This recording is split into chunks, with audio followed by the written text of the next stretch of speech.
If you want to be an anomaly, you have to act like one, like people want all these special things to happen, but then they're acting like everybody else. It's just an incredible time. And I think the way people look at the world right now, because it's such an incredible time, is actually the quickest tell to who they are. If you think it sucks, but it's bad, you have losing pessimistic DNA. And if you think it's awesome and phenomenal, you have optimistic winning DNA. My lack of interest in complaining is so high, and when I watch what people complain about, it breaks my heart because they completely lack perspective, and I genuinely believe my happiness and optimism comes from my perspective. There's so many people that are talking about how big of an entrepreneur they're going to be and how much they're going to achieve, and they don't work on weekends. I worked every Saturday of my 20s and I talk to 20-year-old entrepreneurs every single day lately. I've been saying to them this: you're going to have more time off than I've had in my entire 20s, so before you tell me how you're going to be bigger than me, start thinking about what you're actually doing right. I think positivity and good is practical advice to building an empire, and I want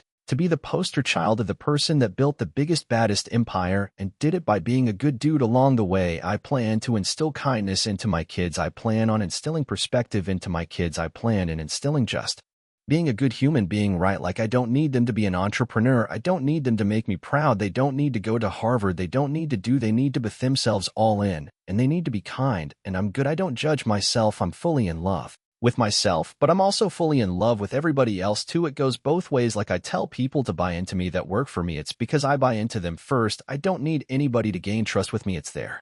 The reality is that it's just never been better to be a human being. That's just the truth. That's just data. That's reality. And not everybody's going to be happy about everything I did. But if it's 97 of people talking good behind your back, that's a real legacy. And I want to do it in a pop culture way. I'm going to do it anyway. People have done that before. Just so you know, there's plenty of people. Warren Buffett's a really good dude. There's plenty of people that have done that. There's a difference. I want to do it, and I want to be a rock star, right? And that's where you influence people, I want to do it, but I also want to be the most popular, and so then that person's oh, I want to be him, so I guess I'll be nice. I want to literally take people who have DNA that's kind of nice and make them more nice because they think that's how I became big. So I basically want to trick the business world into becoming kinder. I'm careful to not give advice that I know is uniquely something that I was gifted with. How do I tell you that, oh, here's how it actually works, and it almost started happening. It didn't happen. I actually get goosebumps, actually real heavy goosebumps when I hear something that I know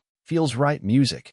What's the advice there? Hey, Johnny, start getting goosebumps. There's certain things that I can't talk about because I know they're not practical. They're intuitive to me. There's a lot of a push towards being a workaholic, and hard work is a learned behavior. I see it in my team. There's people that come into I've seen it in the thousands of employees I've had, which is the closer they're to the sun, the harder they work. And I'm aha. And so I definitely feel I learned hard work by watching my parents. And so it's why I talk so much about hustle. I watch people give advice completely predicated on natural talent and DNA.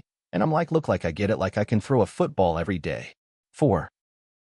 And yet everybody wants to dwell on somebody said something mean. Karma is practical. I love how people think karma is this weird thing. Doing good for other people is a good strategy. It's I've been trying to, why does this thing even exist? It's actually the most common sense thing of all time. Why does karma seem weird? The underscore is karma. Wait a minute, so you're telling me if you do lots of good things that weirdly good things happen to you? Yeah, that seems like common sense. It's amazing to me. Anyway, I tried to do all the right things. We started rolling there seemed to be an opportunity for somebody to sit above our current head of HR.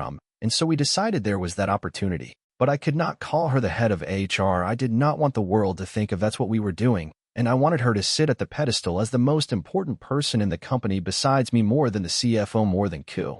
Which got you into chief, right? And then heart just seemed right. It just seemed like a nice word, so what it would, it didn't have if she was chief emotion officer, then she'd be CEO, and that'd be weird, so just it just fit. And have you seen other companies pick this up? We've seen companies like NASA and other big companies reach out to us, and they're auditing us. Wow, I have a feeling that it could happen. I feel it could happen. That would be a great legacy. I want to do the following. I'm fascinated by the same thing that attracts so many of millions of people to people that are selling underscore.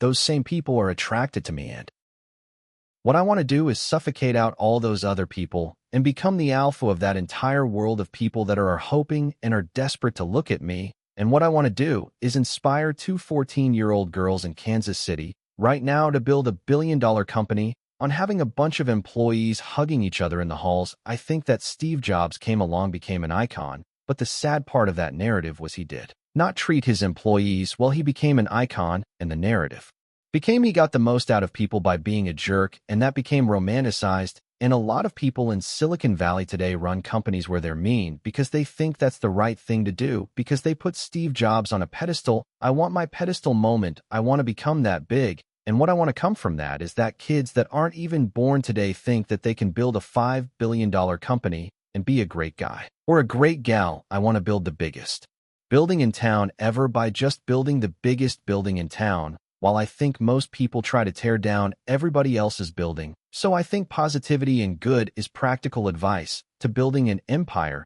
and I want to be the poster child of the person that built the biggest, baddest empire and did it by being a good dude along the way.